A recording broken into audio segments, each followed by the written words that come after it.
ఇక గ్రేటర్ హైదరాబాద్ లో ఆషాఢ మాసం బోనాల ఏర్పాట్లపై సర్కార్ దృష్టి సారించింది. ఎంసీహెచ్ఆర్డీలో సమన్వయ సమావేశాన్ని ఏర్పాటు చేసింది.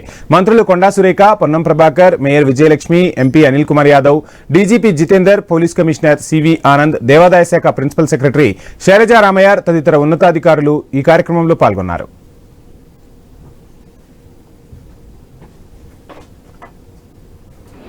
Senior officers, all heads of department officials, పాత్రికేయులు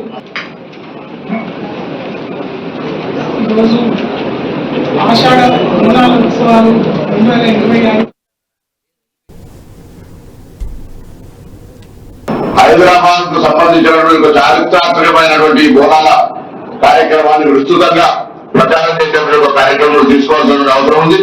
పోలీస్ శాఖ వాళ్ళ రెస్పాన్సిబిలిటీ, మున్సిపాలిటీ రెస్పాన్సిబిలిటీ, మార్కెట్ సంబంధించినటువంటి ఆర్ఎంపీ కానీ, మెడికల్ అండ్ హెల్త్ కు సంబంధించి కానీ, అదేవిధంగా ఫైర్ కు సంబంధించిన ఇటీవల జరిగిన సంఘటనలు మనందరికీ కూడా కొంత కరువు జాగ్రత్తలు తీసుకునేటువంటి విషయంలో కూడా ఫైర్ కు సంబంధించి కావచ్చు.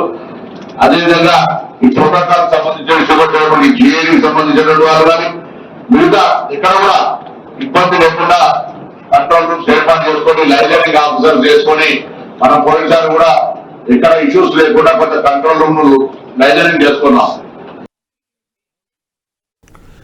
ఆషాఢమాస బోనాలపై కార్యాచరణ ప్రణాళికను రూపొందించాలని మంత్రులు పొన్నం ప్రభాకర్, కొండా సురేఖ అధికారులను ఆదేశించారు. గతంలో భక్తులు ఇబ్బందులు ఎదుర్కొన్నారని, మరోసారి అలాంటివి పునరావృతం కాకుండా చూడాలని సూచించారు. బోనాల ఏర్పాట్ల కోసం ఇప్పటికే 20 కోట్లు కేటాయించామని, ఆ నిధులను రెవెన్యూ, ఎండోమెంట్ సమన్వయంతో ఖర్చు చేయాలని మంత్రి పొన్నం చెప్పారు. శానిటేషన్, లైటింగ్, బారికేడ్లు, వాటర్ ఫెసిలిటీ, కంట్రోల్ రూమ్ తదితర ఏర్పాట్లు చేయాలని, అధికారులు ఎప్పటికప్పుడు పనులను పర్యవేక్షించాలని ఆదేశాలు జారీ చేశారు. శాంతి భద్రతలకు భంగం కలగకుండా పోలీసులు సమన్వయం చేసుకోవాలని సూచించారు. తొలి బోనం ఈ నెల 26న గోల్కొండలో ప్రారంభం కానుంది. ఇక ఆ తర్వాత బల్కంపేట, ఉజ్జయిని, మహంకాళి, లాల్ దర్వాజా బోనాలు ఉంటాయి. రంగం, తొట్టెల ఊరేగింపు కూడా నిర్వహిస్తారు. గ్రేటర్లోని 28 ఆలయాల్లో బోనాల జాతరను ఘనంగా నిర్వహించాలని దేవాదాయ శాఖ మంత్రి కొండా సురేఖ సూచించారు.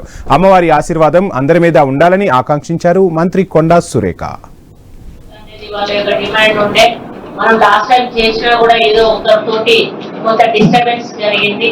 అది కూడా జరగకుండా ఈసారి సాఫీగా ఈ యొక్క బోనాలు ముందుకు తీసుకుపోవాల్సిన బాధ్యత మనందరి మీద కూడా ఉంది.